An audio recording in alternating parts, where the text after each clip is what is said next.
All right, everyone, welcome to another episode of the TWiML AI podcast. I'm your host, Sam Charrington, and today I'm joined by Ben Goertzel. Ben is the CEO of SingularityNET. Before we get going, be sure to take a moment to hit that subscribe button wherever you're listening to today's show. Ben, welcome to the podcast. Hey, thanks. It's a pleasure to be here. It's great to have you on the show. I'm looking forward to digging into our conversation. We'll be touching on a number of topics, including your work around artificial general intelligence, and top of mind for many of us, the intersection between that and large language models. Before we do, I'd love to have you share a little bit about your background and how you came to the field. Sure thing. So I have a PhD in math from the late 1980s, but I've been interested in AI and AGI and related topics since really the early 70s when I first encountered it in Star Trek in the space 1999 and so forth. And we passed through 1999 and didn't get to human level AI yet, but it seems we're close now, right? So I mean, after 10 years in academia, teaching math, computer science, and cognitive science, I've been in the software industry building AI systems since the late 90s, both research toward artificial general intelligence, real thinking machines, and applied AI across quite a variety of vertical markets from finance to biology to language processing and robotics. I did the software and AI behind the Sophia humanoid robot, who became the first robot citizen. So I've been, playing around with AI of various sorts for a long time, but now is by far the most exciting time to be doing it. It keeps getting better and better. It is a super exciting time to be in the field. You mentioned that we're getting close. I'd love to have you riff on that a little bit, and in particular, what does it mean to get close to AGI? How do we know when we're getting close to AGI? We talk about tools like the Turing test, but that doesn't seem to be a sufficient benchmark for measuring artificial general intelligence. How do you think about defining AGI and how close we get to it? Yeah, first of all, I think having a rigorous definition of AGI is not that important any more than biologists need a rigorous definition of life to work on synthetic biology or analyze viruses and whatnot. There is a strong mathematical theory of AGI. You could look at the book Universal AI by Marcus Huder, who's now at Google DeepMind. But one of the lessons of this theory is humans are not that general in the scope of all possible general intelligences. Like if you think about full on AGI is the ability to, let's say, achieve any computable reward function in any computable environment as one overly simplistic definition, which Marcus puts forward. I mean, we're very far from that, right? Like I'm a fairly smart human being. I cannot optimize an arbitrary computable reward function. I can barely run a maze in 2 dimensions, let alone 755 dimensions, right? So I mean, what we mean in practice by AGI is having a decent amount of ability to generalize and to extrapolate and creatively leap beyond one's programming and one's training, like roughly as much ability to creatively leap beyond one's background as human beings have, right? And that's sort of pragmatically what we mean by it. And I think we're clearly not there yet with any of the AI systems that we've created so far. On the other hand, progress in that direction is very, very interesting at the moment, right? And the opposite of I think of as narrow AI, which are AIs that do sort of one specific thing that you've configured them to do, which could be drive a car, answer questions based on a certain knowledge base, play a board game, and so forth. And it's not entirely clear, even to the greatest experts in the world, which of the things that humans do can be solved really well by a narrow AI approach versus which ones are what we'd call AGI hard and really need something with human level general intelligence. I mean, that's something on which people have made the wrong judgment over and over again through the decades the AI field has been around. Do you differentiate AGI and Sentience that's come up, comes up uh, often in that context. Most recently, the whole thing around Google's Lambda LLM, and how do you think about the distinction between those ideas? Well, I think AGI is at least a relatively well-defined quantity. I mean, you have Marcus Hutter and that whole theory of AGI is maximizing computable rewards in computable environments, and you have Weaver, David Weinbaum's theory of open-ended intelligence, where general intelligence is about a complex system maintaining its boundaries and then seeking to transcend itself and achieve new functions. I mean, at least there's not an agreement on what it is exactly, but there are formal mathematical approaches to it. I'd say sentience is meaningful, but remains a bit fuzzier. Like, what's the relation between sentience and sapience and intelligence and consciousness? That's really more fully in the domain of philosophy, I would say. So, I mean, on the question of machine consciousness, there's a lot of different philosophies out there. I tend to be panpsychist, and believe that this ballpoint pen has its own species of consciousness, which is not as complex or dynamic or richly structured as human consciousness. And my own feeling is when you get an AGI system carrying out human-like cognition and intelligence, it's basically going to have human-like conscious experience. But then to nail down what that means and argue for it scientifically remains somewhat of a vexed question, right? Now, a concept like sentience or sapience, it's a weird blend of consciousness and intelligence, which isn't all that well defined. Now, when it was claimed that Google Lambda was sentient, what was meant wasn't really just that it was giving smart answers. What was meant was that it seemed to be responding holistically and emotionally to what was going on. Like when you asked it, when you asked it questions that made it nervous, when you asked it questions that were sort of maybe hitting some filter or something, and it wasn't sure if it was allowed to answer, then it would display sort of textual patterns like hemming and hawing and so on that were consistent with nervousness, right? So it appeared to the guy interacting with it to be giving some indication of a holistic emotional response to the sort of tenor of the overall dialogue it was in. And you've seen similar phenomena like that in people's chats with Microsoft's like Bing chatbot with Bing on Chat GPT, right? It's not just in it saying smart things, it's that it seems to be responding emotionally as a whole system to the overall like tenor and context that it's involved in, and that's interesting. It's kind of a slippery and not terribly well defined thing at the moment. It's not really something that drives my research at the moment, but it's interesting.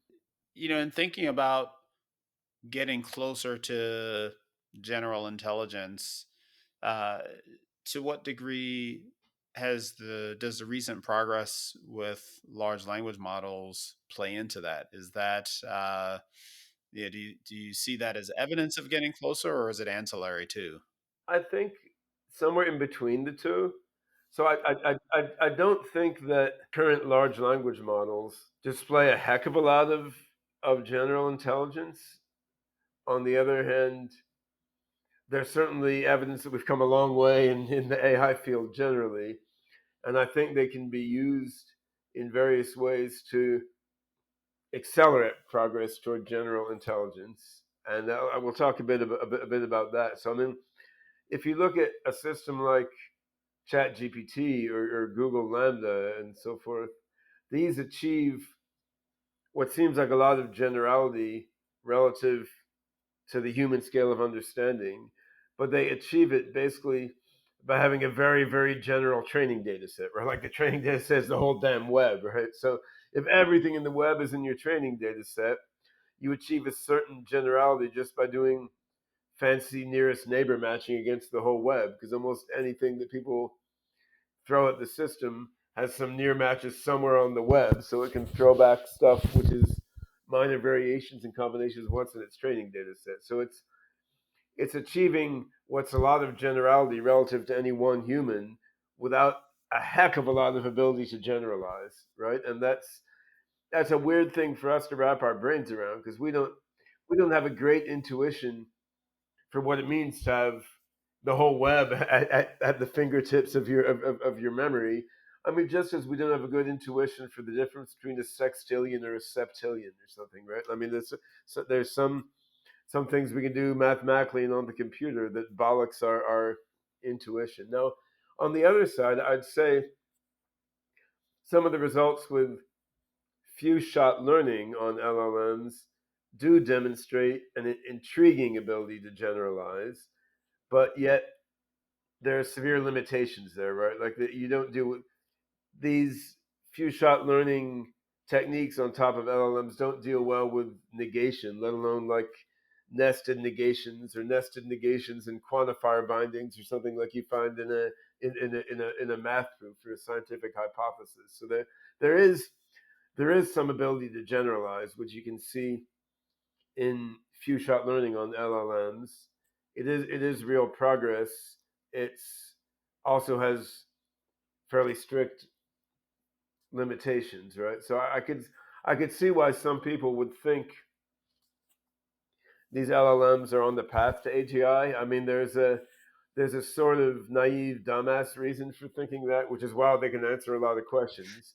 And then there's a subtler reason for thinking that, which is, I mean, few shot learning, which is just learning in modulating the activation pattern in the network without updating the weights, is able to make some leaps beyond what was in the training data, even if not really, really big leaps. And that's an interesting phenomenon that's not fully understood, right? Now, what I don't think that transformer neural nets in the end represent knowledge in the sort of way that you need for human level AGI. I mean, I think even though these are deep networks in the sense of having multiple layers, I think the knowledge representation is far too shallow and surface level and will not be able to make leaps of innovation beyond training data the way that people can. So as one sort of illustrative example, if you're using a model like Music LM to generate music, you can imagine training a Music LM model on all music up to 1900 or something, and no music from after 1900. Then give it prompts asking it to put, Western church music together with West African polyrhythms. What's it going to spit out? It's not going to invent jazz, right? I mean, which in a way comes from putting together West African polyrhythms with Western church music and its chordal structure. I mean, it's going to at best give you Mozart with a West African beat or something, but it's not representing these things deeply enough to make a really major creative leap like the invention of jazz or the invention of modern poetry or something, or invention of quantum mechanics, right? So there's clearly a limit of creativity and generalization the human mind can do, and these models just aren't representing things at an abstract enough way to do. Now, from a practical standpoint, it might be that 95% of human jobs don't need this sort of radical creativity. I mean, not many people invent jazz or quantum mechanics in their spare time, right? So I mean, it could be one lesson of this sort of AI is almost all the things that people do for a living just require sort of shallow repermutation of stuff that was done already,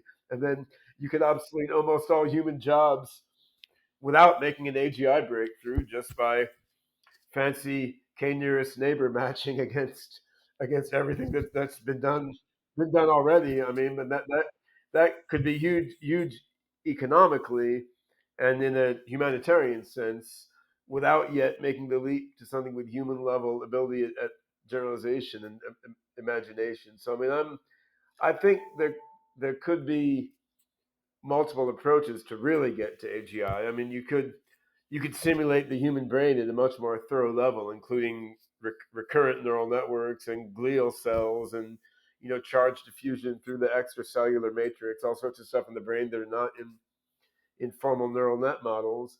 I'm more interested personally right now in hybrid systems that put together neural net, symbolic logic systems, and evolutionary learning systems. So sort of neural symbolic evolutionary systems. And I think the symbolic aspect has a capability for abstraction we don't see in current neural nets.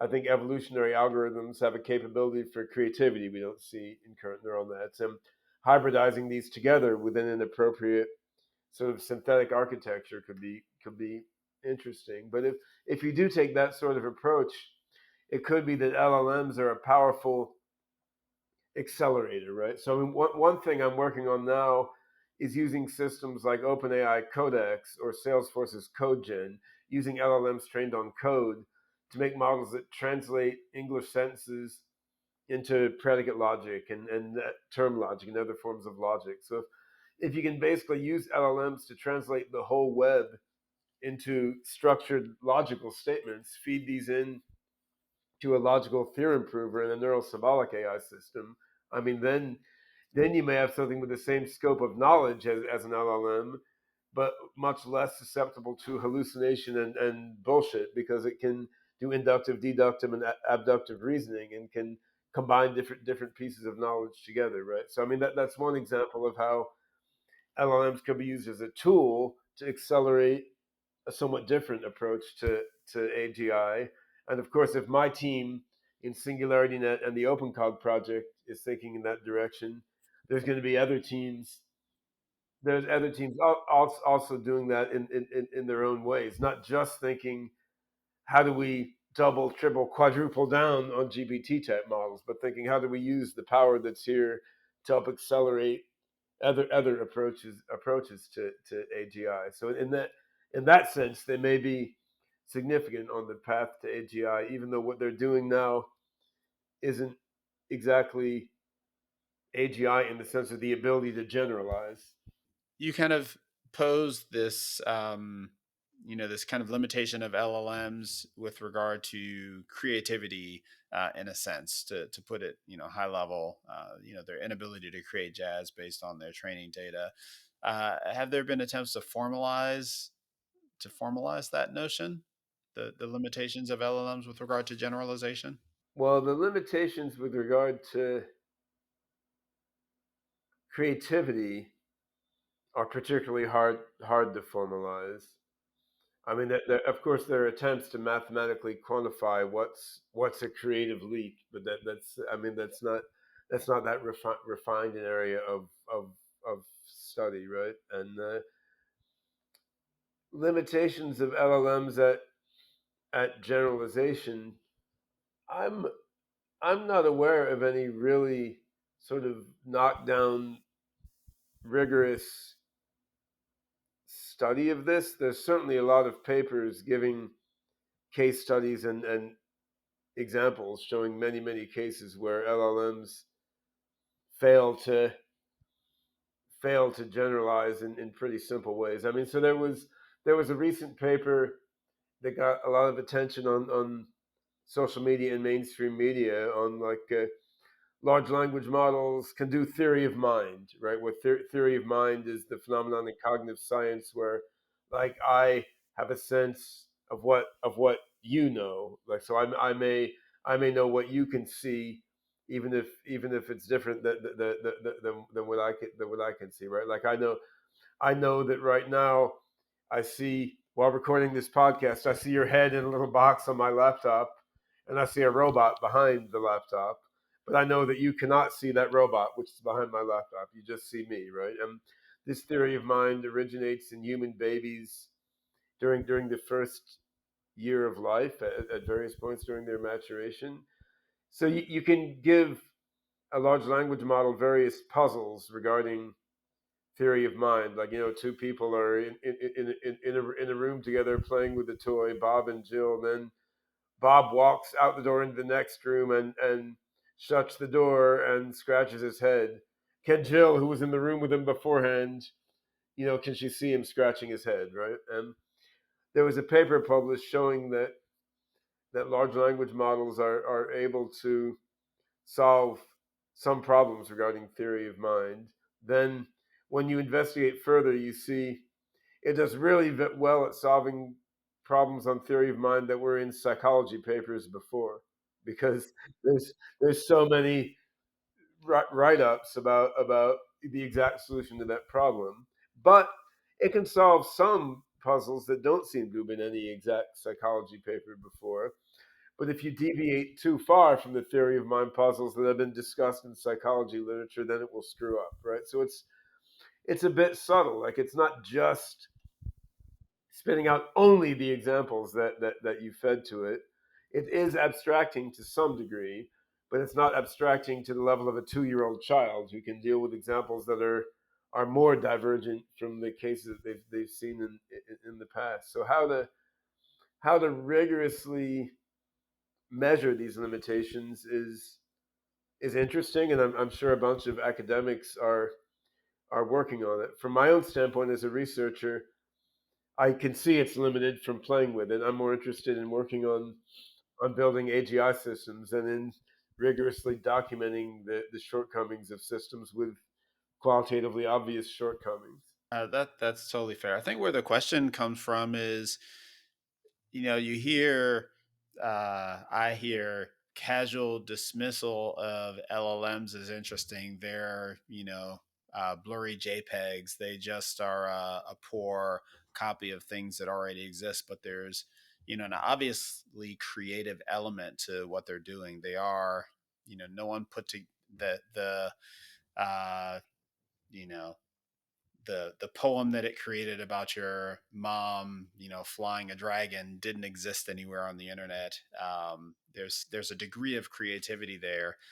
In your example, where you are kind of combining previous types of music, maybe that's an LLM that to which some randomness is injected, and it is creating more things. So how do we like formalize these ideas to I'm using have. LLMs for music generation, and it is interesting, and I haven't thought about formalizing the limitations that much, but I can say like you can take I don't have a model as good as Music LM yet, but I have some models similar to that trained on smaller amounts of data.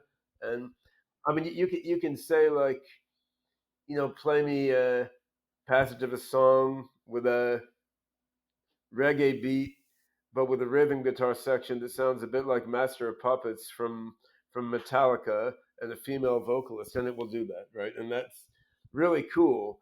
On the other hand, it sounds like how a bunch of fairly uninspired studio musicians who are very talented would do that. Like it doesn't sound amazing, right?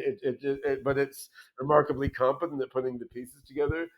This is my own qualitative evaluation as a musician, though. Now, one thing that interests me there is could we improve the creativity of output from music LM type models by using like beam search and making up some mathematical measure of what's interesting. Like you use mutual information or relative entropy, use some information theoretic surprisingness measure, and then specifically try to milk a continuation out of music LM, which is a valid continuation with reasonably high probability, but also has a high level of surprisingness value, right? So I would like to milk as surprising things I can out of these models because for for the band I play keyboard in, I would like to be able to play a riff and then have an AI model respond and play back a riff that like incorporates what I played but with an interesting twist on it.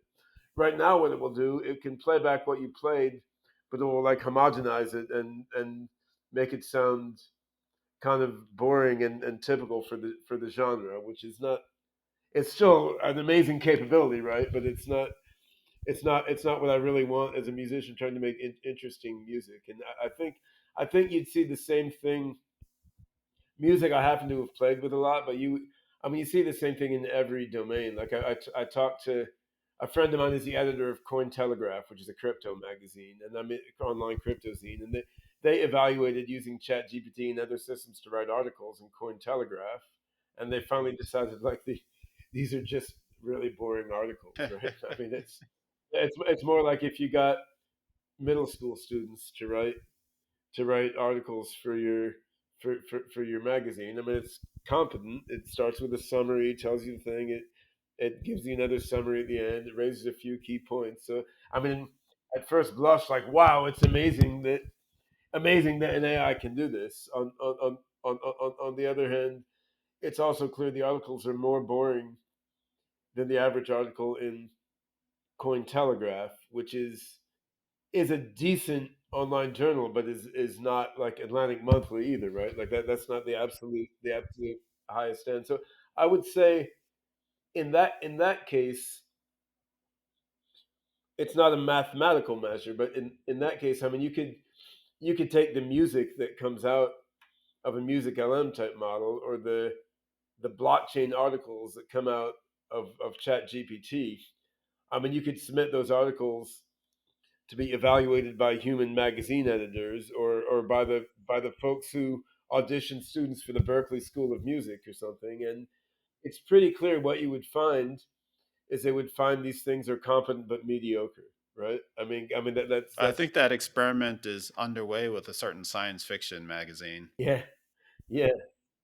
I mean, CNET, various other outlets have run articles created by Chat GPT, and it makes sense because, like, if you're doing a product review, I mean, it's a boring kind of article, right? I mean, no, it doesn't need to have much drama to it. But then, much simpler language generation algorithms have been used for a long time to like summarize sports scores and weather reports. So what we're doing now is a leap beyond that, but it's not a leap to the level of the average journalist, let alone to Mark Twain or James Joyce. I mean, if you want to position it, and how to measure that in a mathematical way, as opposed to a sort of human and qualitative way, is it's. I mean, it's also an interesting question.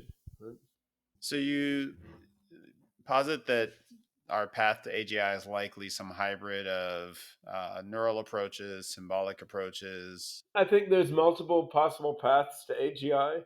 I'm really interested in neuroscience. I spent some of my life doing computational neuroscience. So I think there's a path to AGI where you really do a nonlinear dynamics simulation of the brain, right? I mean, you've got amazing chaotic dynamics in the brain. You've got EEG waves that are generated by glia and neurons and weird dynamics in the water mega molecules in the brain. Like there's amazing stuff happening in the brain. I think we need a revolution in brain imaging before we can measure enough about the brain to really do that right. But on the other hand, people aren't trying very hard, right? Like no one has tried to take, say, an Ishikevich neuron, like the best nonlinear dynamical model of the neuron, the best models of glia and astrocytes, model all the 350 major networks known in the human brain, and try to put together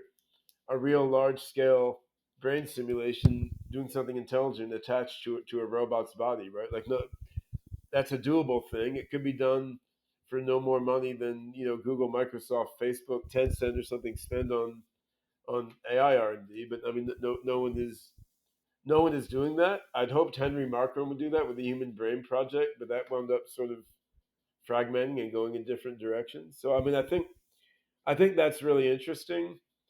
It's not the approach I'm now taking. I think that a sort of deep mathematical fusion of methods from probabilistic programming, neural net learning, evolutionary program learning, and probabilistic logic.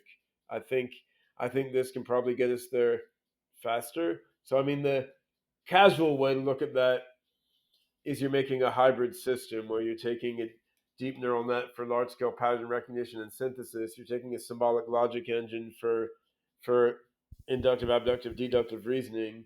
You're taking an evolutionary programming engine to create new things, and you're sort of glomming them together. I mean, in reality, we're not building like a modular system with a neural, evolutionary, and symbolic box. I mean, we've actually done a whole bunch of mathematics to put neural, probabilistic, and evolutionary systems in a common mathematical framework using higher order probability distributions and the homotopy type theory and intuitionistic logic and the whole Galois connection. So a whole bunch of math voodoo that we can't go into in the time we have here. But I mean, we're really trying to find a mathematical level that shows that neural, symbolic, and evolutionary are all just different aspects of the same underlying methods for probabilistic search of program space, right? And so, I mean, key there are mathematical results like Curry-Howard correspondences that show there's an equivalence between logic systems, programs, and categorical abstractions.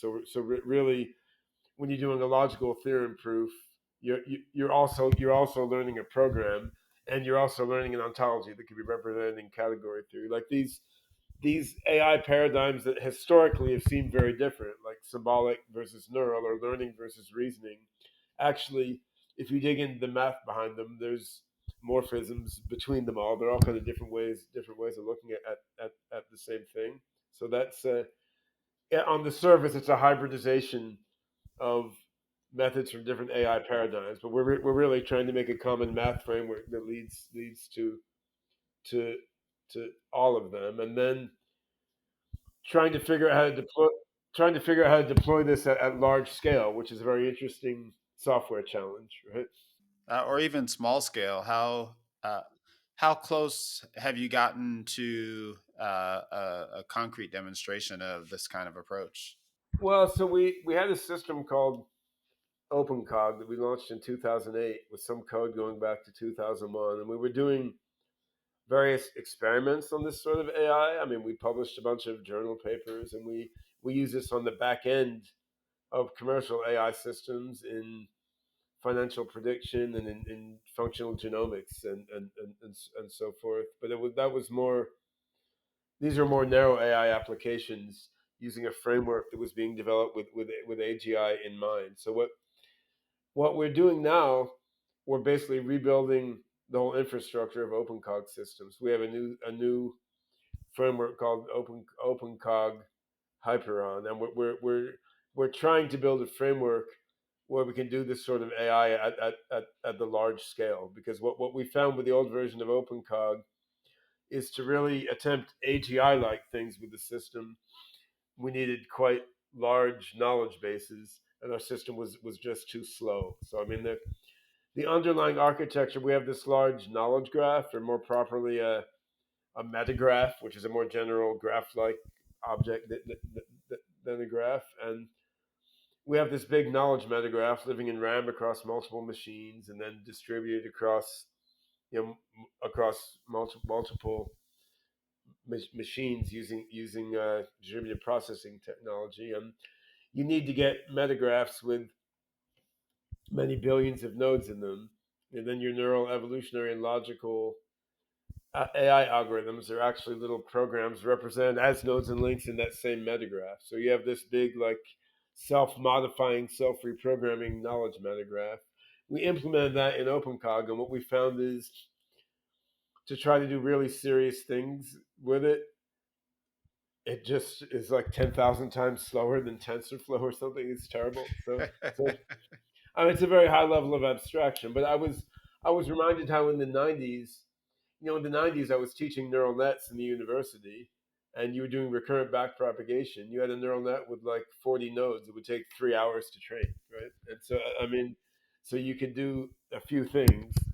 Now, now obviously things are scaled up tremendously because we have GPUs and all these libraries bottoming out of them, right? So I think with the new programming language we've built in OpenCog Hyperon, which is Meta Type Talk, and the new distributed knowledge graph that we built, our hope is to be able to scale up all of our earlier experiments. And so it's been a bit painful to take a year out of doing AI R&D to build scalable infrastructure.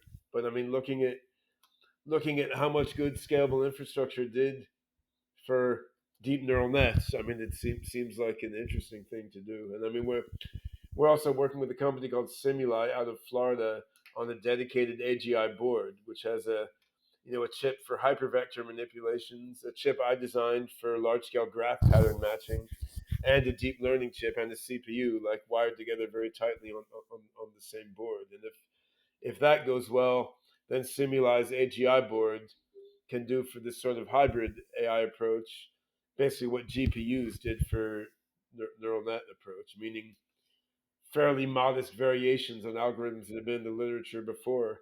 Suddenly, you deployed them at greater scale, and they started doing magical seeming stuff, right? So if all goes according to this plan, it's probably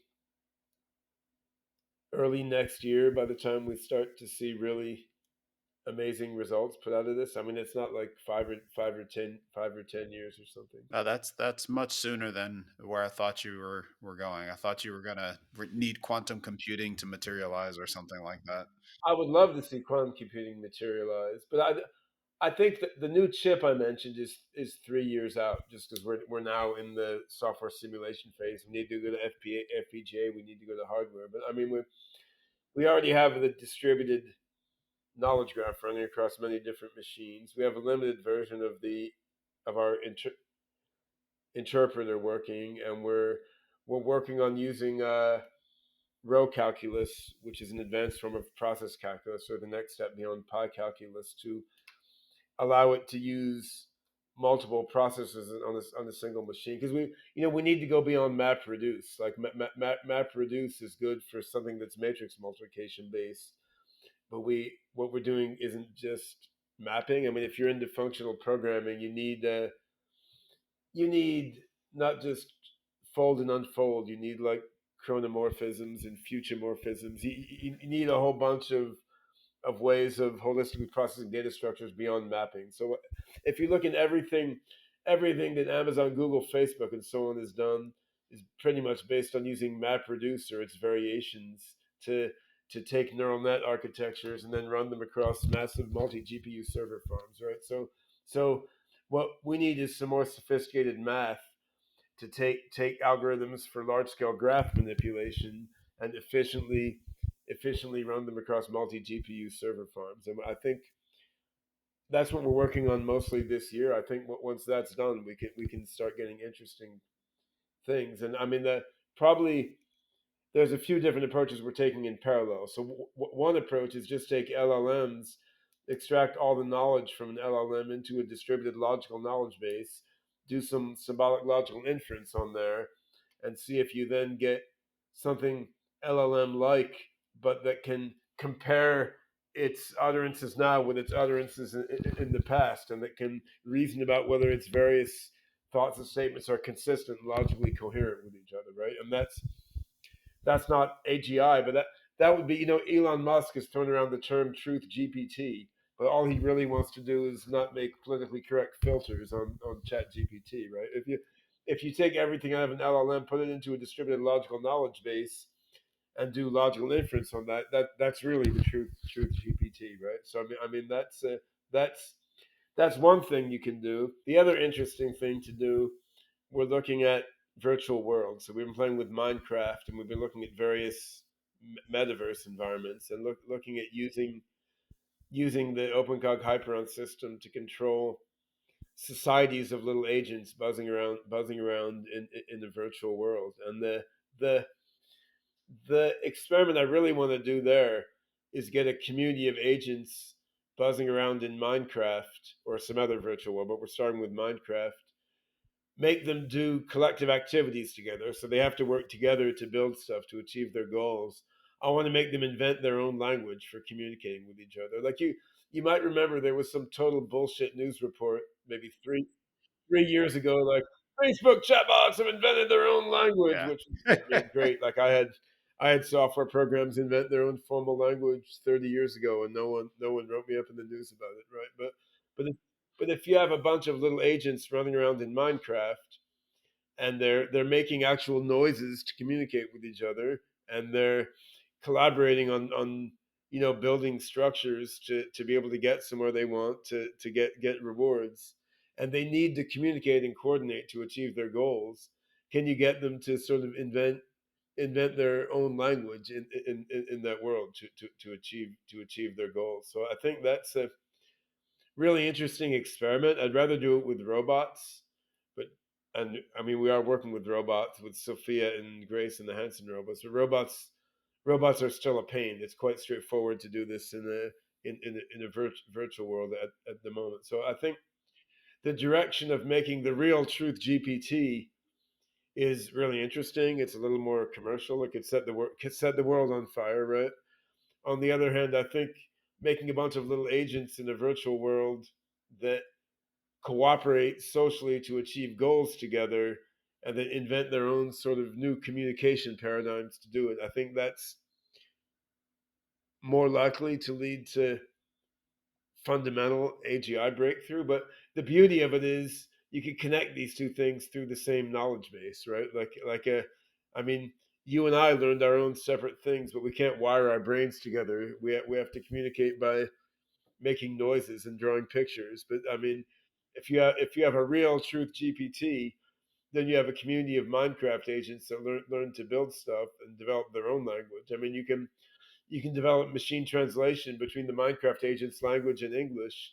Then you can hybridize these two OpenCog Hyperon based AGI systems together if you want to, right? So I mean, so there's a lot of interesting potential directions you can go here, and then the other ingredient is with SingularityNet, we built a deployment fabric where we can roll out systems like this on the decentralized infrastructure. So you could have like 100 server farms sitting in different countries and pieces of the network underlying this running in all these different places, and these all coordinate together. I mean, of course, without any one central controller, because using blockchain for decentralized coordination. I mean that that doesn't intrinsically help you make the AGI smarter, but it means that your AI system doesn't necessarily end up monolithic and having to run on a huge server farm, because we're starting with this wildly distributed decentralized infrastructure from the get-go. You mentioned Sophia in there. Can you talk a little bit about what that system uh, is really intended to demonstrate? It has received a lot of criticism for. I don't know. One article says it is it a show robot? Is a parlor trick, that kind of thing. Of course, it's a show. Of course, it's a show robot, but it's not just a parlor trick. I mean, so Sophia is a character created by David Hansen, and it's obviously a hardware design and a sort of squishyware design in the face developed by David Hansen, he's an amazing roboticist and creative artist. And the software behind Sophia has actually changed over and over again since 2015 when Sophia was first created, right? So I mean, I think initially Hanson Robotics put a sort of rule-based chatbot behind it. Then I came on board. Hanson Robotics was their chief scientist for a while. We then shifted to using a combination of neural chatbots with OpenCog for some reasoning behind it. So now behind Sophia, Grace, Desdemona, and the other Hanson robots, I mean, you have a hybrid dialogue engine. I mean, we have OpenCog in there, which is doing some reasoning to generate some responses. You have a rule-based chat system in there that Hanson Robotics created, the Hanson AI system that responds to some basic knowledge about the robot and who it is. I mean, you have a GPT-3 behind there with a custom. We don't use Chat GPT, but we use a custom set of prompts that were crafted for GPT-3. And when you say something to the robot, then there's a decision process. It checks what the different sub dialogue engines behind the scenes have to say. It picks which response makes the most sense and responds with that. Then there's some subtlety behind the scenes, because whichever sub dialogue system responded, of course, that response has to be known to all the other sub dialogue systems. So you have multiple dialogue systems with some notion of shared state behind the scenes. So I mean, it's obviously a year and a half ago, Chat GPT-3 wasn't an ingredient there, and we've also transitioned from the old version of OpenCog to using the new version OpenCog Hyperon now. So it's really, I mean, unlike a human being, like we learn, but we got the same brain year on year, right? I mean, Sophia has had radical brain upgrades year on year as the AI field has developed. I mean, I think David Hansen is a brilliant sort of theatrical mastermind, right? Like, I mean, he worked. I mean, he worked at Disney for a while early in his career, and he has been both trying to advance AI and robotics, and he's been trying to sort of show the world what would a kind, loving, friendly, emotional, intelligent robot really look like. So certainly, some people along the way have assumed that Sophia was much smarter and more human than she really is. But I would say that's not a specific problem to Hanson Robotics. Like right now, many people think ChatGPT is much smarter than it really is. Like that's that's how people roll. And right there is the responsibility then to tell people what's actually going on. But what I found with Hanson Robotics is even when you tell people what's actually going on, they don't care and don't believe you. They're just like, no, she really loves me. I don't care what you say, right? I mean, and that's, I mean, that I see that. Like, I have a 2-year-old daughter. She believes her stuffed animal really loves her, right? I mean, that's what people want. That's what people want to do for better and for worse. So, Yeah. On the topic of responsibility, how do you kind of reason through the ethics of AGI? Some critics say it's, we shouldn't be doing it. There's uh, certainly a lot of conversation around AI safety and I mean, what humans should or shouldn't do is a vexed question. I mean, it's not clear humans now are happier than we were in the Stone Age. So I mean, I don't know if morally we should have developed agriculture and civilizations and machines. It depends on your risk tolerance. It depends on how much you value happiness and contentment with your everyday life versus the joy of doing new exciting things. Right? I mean, clearly factory workers in the Industrial Revolution were a lot less happy than Kalahari Bushmen, right? So I mean that's so I think for better or worse, humanity keeps wanting to do high risk, novel things, which is probably tied in with why we're not apes anymore, right? I mean that's sort of what people do, and I mean developing AI is certainly along those lines. It's high risk, high reward. It's bringing us into new frontiers that we don't fully understand, and I think there is non-trivial existential risk with developing AGI. but you don't necessarily see it as overwhelming existential risk. I mean, some folks see only a negative AGI outcome. I think that's very irrational. I think if we really wanted to be maximal rationalists, we have to say we have no idea what the fuck is going to happen, right? I mean, I think the bottom line is the confidence interval is really really wide because if once you have something 10 times as smart as a human, there's certainly no overwhelming reason to think it's going to be nasty.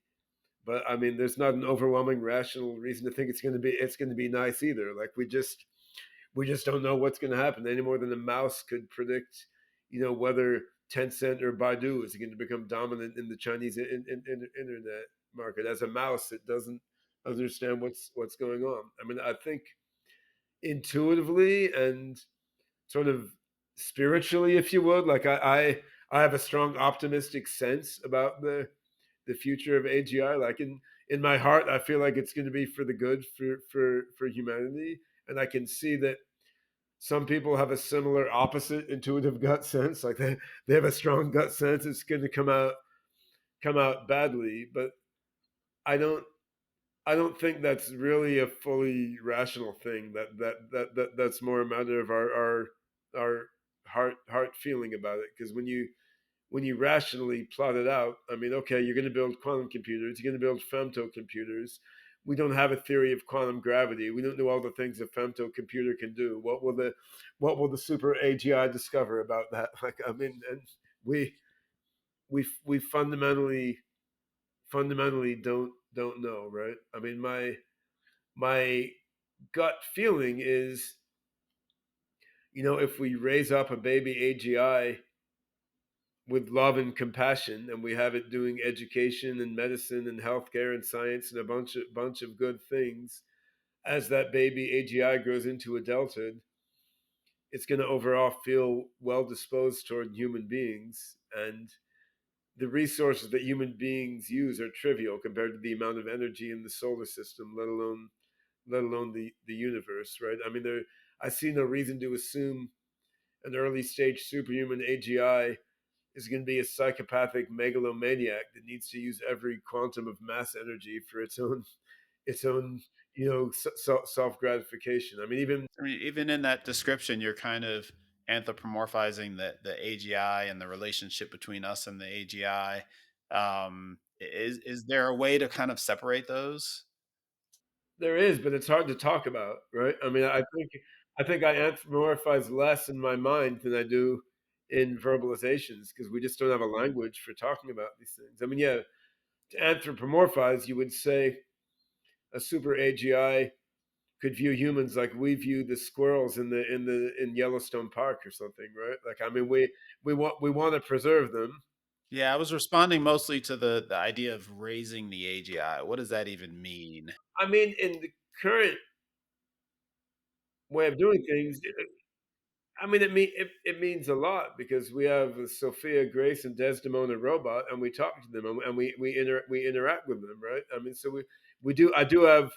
I mean, in my life, I have these humanoid robots that I am actually talking to, and they're seeing me, and they're learning from the interaction with me, and I can see if I put these systems to work selling Amway door to door versus if I put them to work in an elder care facility or a kindergarten, they're totally learning different things about how to interact with people. I mean, in the one case, they're objectifying people. Like, I'm using this person. The only thing I care about is to get them to sign on the dotted line and get their money. On the other hand, I mean, they fundamentally want the elderly person in the elder care facility, or they want the kid in the kindergarten to be fulfilled and happy, and they're trying to establish what Martin Buber, the philosopher, would have called like an I-thou relationship, right? And you don't need that as an Amway salesman.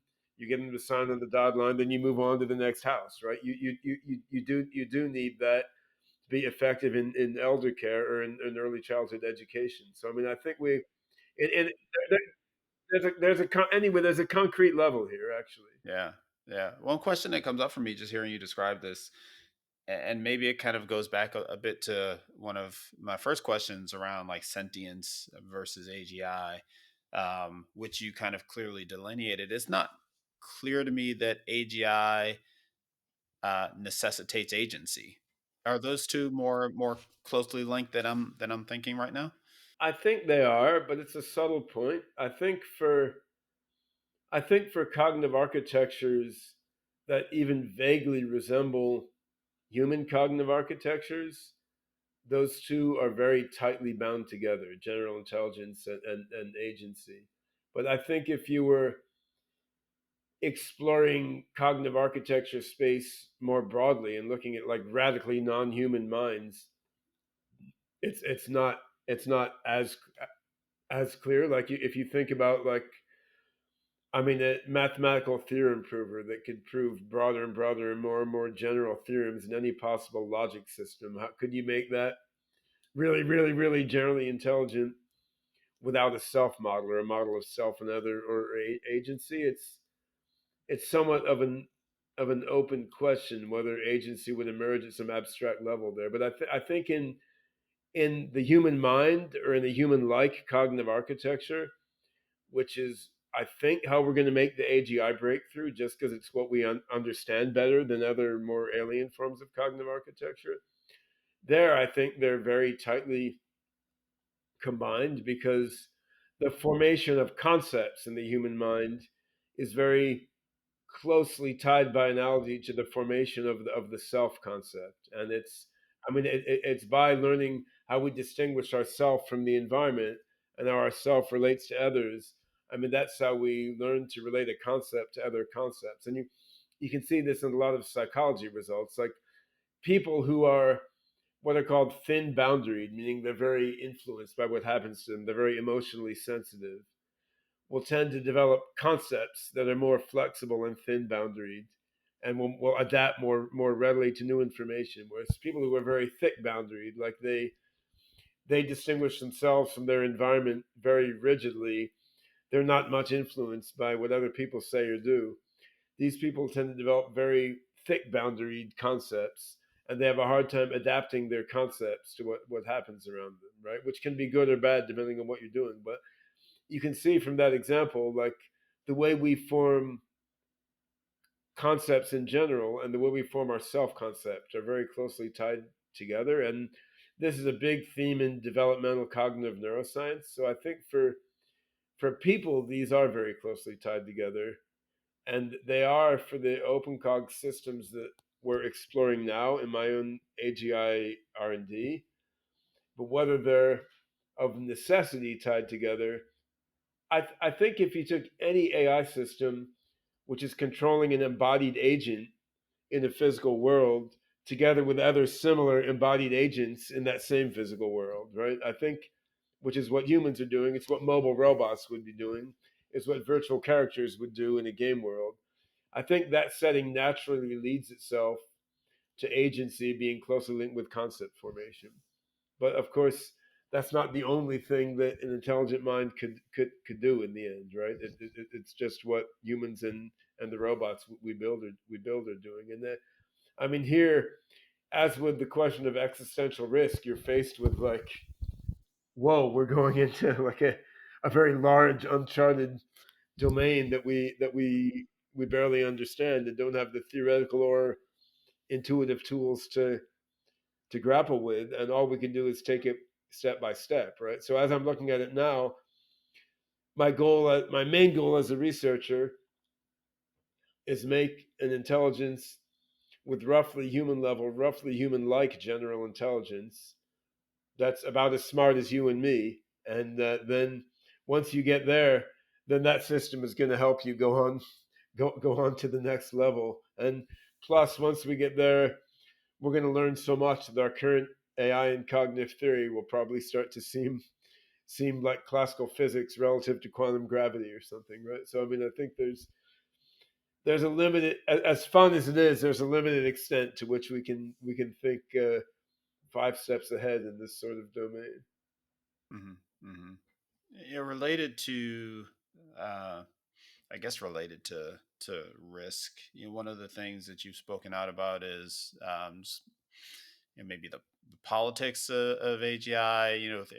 In particular with regard to kind of control of AGI and the hands of a few large companies. Or large government agencies, yeah, this is going to be it's going to be a big deal, and I've put a lot of work into building the infrastructure to correctly deal with the advent of AGI once it happens, which is a sort of ballsy thing to do because I mean it's of course the notion that my team will be the ones to achieve AGI first.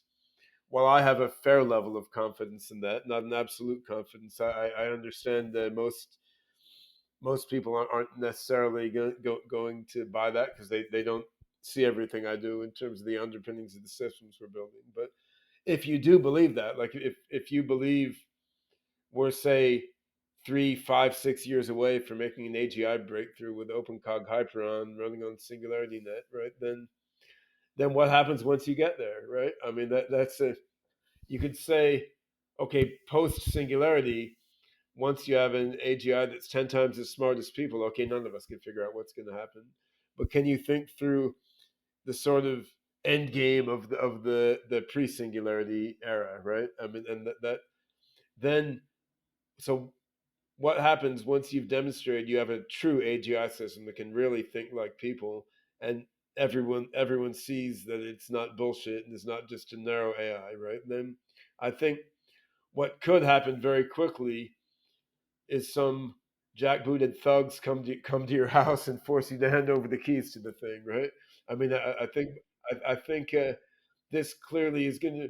Everyone will see this is the biggest event in the history of the human species, and this, I mean, this could lead to all sorts of techno thriller level scenarios. And what I would like to see happen is for the first AGI to be rolled out in a manner comparable to the internet or Linux, right? Like you want it to be rolled out across every country at once. You want it to be rolled out everywhere in the world.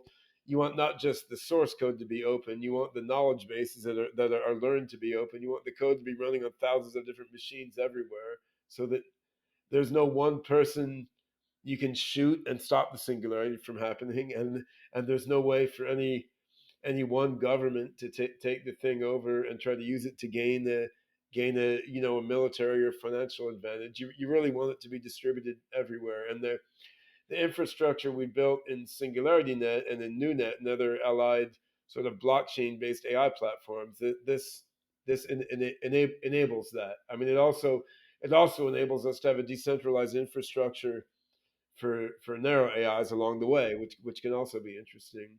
But it will demonstrate its value to the greatest level if whoever makes the big breakthrough, the AGI, chooses to roll it out on a decentralized infrastructure rather than on a big tech company's server farm, which is operating in close alliance with the government of some particular nation.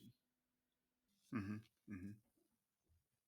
So, do you necessarily think that that AGI will be the result of a big breakthrough? I'm trying to think about this question and the degree to which it makes sense. I mean, if you think about the way AI as a field has evolved, like, there have been kind of these, there continue to be these stepping stones, like, but there's also Chat GPT, which is kind of breakthrough-ish, or at least it appeared to us as a breakthrough. I don't think that was a breakthrough. I think the breakthrough was BERT made within Google Brain. And once you had the paper, attention is all you need was a real breakthrough, right? Right.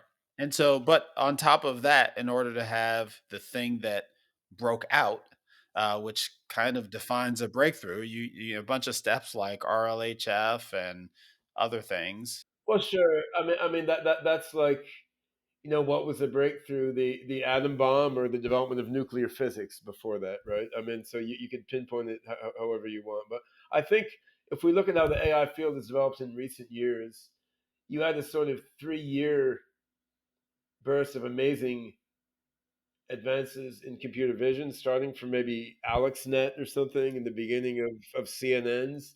And it was a few years from that to face recognition becoming a commodity technology, right, on everyone's phone. And in NLP, you would say, yeah, you had BERT and attention is all you need. That was what, 2017, 18. And then so you had like 4 years. Yeah, 4 years. You have so it's 6 years to chat GPT, right? So 5 years, whatever. So I mean, I think the reason these things have taken 3 to 5 years is they're happening at human speed. Like that's how long it takes people to type in papers and go to conferences and talk, and for people to refocus their career from one thing to another. Right? It's not. It didn't have to take a number of years, but Right. And I think that's kind of getting at where my question was coming from. And that is, will the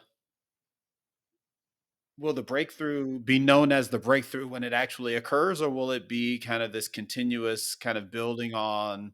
I mean, BERT looked like a breakthrough. It may not have looked like a breakthrough to the average person. It certainly looked like a breakthrough to everyone in the AI field, though, right? So I mean, I think at very least it would be like that. So I mean, if you for sake of discussion, assume my own project gets there. I mean, suppose that you have a system that's Chat GPT like, but can actually reason and understands the relation between what it says and empirical reality, as in terms of what it sees through a camera or it sees in a database. And suppose that you do have a bunch of little guys running around in Minecraft, and they really are communicating back and forth in their own language, and they look like a bunch of primitive tribes people, right? I mean, so I would say when we get there, that will look like a breakthrough to 99% of people in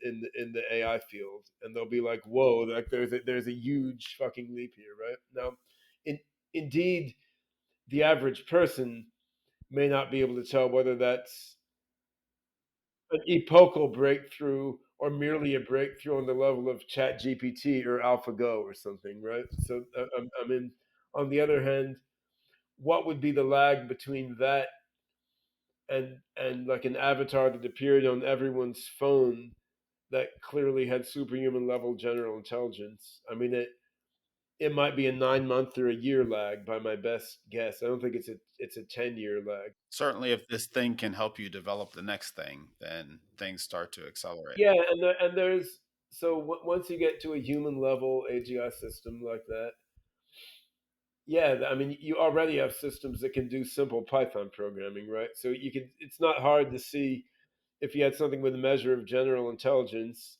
it's going to be able to learn to update its own source code. I mean, that's still a slow sort of experiment, though, right? Because even if it could upload its own source code, it's still got to run experiments. It can modify its code, but then it has to deploy that across a lot of machines. It has to run that experiment. It has to see if it worked or not, right? So I mean, there's still a certain pace of work. So I mean, if it redesigns our OpenCog pattern matching chip, I mean that's great. It's still got to go through FPGA and testing, and I mean it's still got to do a limited production run and then do a large production run. So I mean, there's you're still not having like 5 seconds from the initial breakthrough to the singularity, but it on the other hand, you're certainly looking at a lag of months to years, not decades, right? Which now what's happening during those 2 years, if you take that as a quasi random period of time, what's happening in the world during those 2 years is going to be very weird and messy, right? Because I mean, presumably we already had Chat GPT level systems obsoleting people's jobs. So what you're going to see is universal basic income get rolled out throughout the developed world as people realize quickly that AGIs are taking most jobs. You're not going to see anyone give UBI in the Central African Republic because that's not what people like to do, and those countries don't have their own budget for it. So you're going to see like a incredible exacerbation globally of the divergence between haves and have-nots, right? With the developed world is all leaning back, playing VR video games, living on UBI, while AGIs and robots do 95% of the work, while the developing world is 95% subsistence farming with no more jobs being outsourced to them. So what level of terrorist activity you start to see in that setting, I'll leave it to you to figure out what level of attempts to use proto AGI for defense or offense on the part of various countries. I mean, you could see the potential for a very weird few years while this transition is happening, right? And I mean, I wish I thought that was going to be a beautiful, smooth transition, but like right now, we have major countries going around randomly and uselessly blowing up other other people in the world, right? I mean, it's we can't even deal with ourselves without a transition to human level AGI. So, at what point do you get to the optimism that you described earlier? After the AGI is a couple times human level intelligence, because then the world is not being run by us like hypertrophied monkeys anymore, right? We have help by systems that are smarter than us and hopefully more compassionate and well balanced as well. Uh, I mean, we're still the monkeys, and so therefore, the system is controlling us by force, presumably. I don't think it would have to. No, I mean, I think once you've abolished scarcity, we're in a different domain, right? But you said scarcity is not abolished for everyone, right? Not initially, but imagine a super AGI created a Drexlerian molecular assembler and just literally airdropped them everywhere in the world. Then solar powered, right? Got it. So free energy, free food, resources don't matter. asymptotically approaching free or whatever. Yeah, right now, we could airdrop smartphones to everyone in Africa if we felt like it, right? I mean, a billion smartphones we could manufacture. We're not quite doing that, but smartphone penetration is larger and larger, right? So I mean, if you really did develop a molecular assembler, you could mass produce them in a huge factory. You could airdrop them from drones everywhere. People could feed in matter. It's solar powered. They can 3D print whatever physical object they want, right? I mean, nothing in the laws of physics that prevents that from happening. We don't know how to build it now. Could an artificial engineer with twice the intelligence of a smart human do that? Most probably. We've gone a bit afield from machine learning per se at this point. Yeah. No, all of this raises really interesting and important questions. So I appreciate you indulging them. No, I mean, I love to think about this stuff. I mean, I most of my day I spend working on nitty gritty computer science stuff rather than thinking about the broader future. But I've been thinking about the broader future my whole life, right? And I mean, what's cool is even the rational part of my brain feels we could be only years off from seeing these science fictional things come to pass, right? Whereas my confidence interval width for the advent of AGI was much larger 20 years ago than it is now. Hmm. Hmm. Awesome. Awesome. Well, Ben, thanks so much for taking the time to chat and share a bit about what you're up to and thinking about. Sure. No, it's great stuff to talk about. And thanks for your own time too.